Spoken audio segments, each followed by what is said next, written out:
You might be excused if you thought everything, simply everything, comes from China. Problem is, you would be wrong.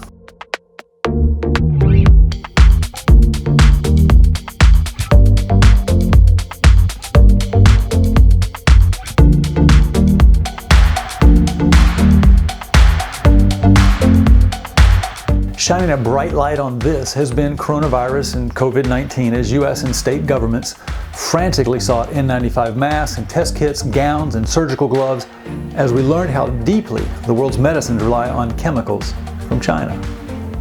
What is true is that in 2019, 18% of our imports came from China.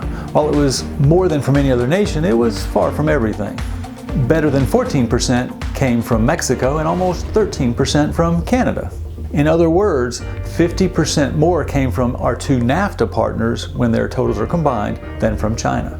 Don't mistake me for an apologist for China's delay in letting the world know about this deadly virus. And what is true, of course, is that the pandemic has exposed the vulnerabilities and grave risks created by lack of sourcing diversity in the supply chain for specific items, like those N95 masks.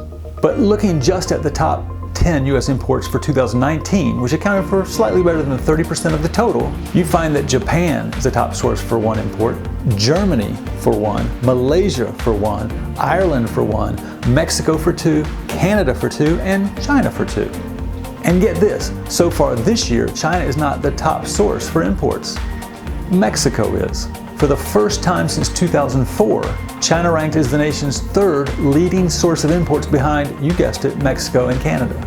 China's percentage of U.S. imports is down to 13% through the first 2 months of the year, due largely to the trade war and the Chinese New Year.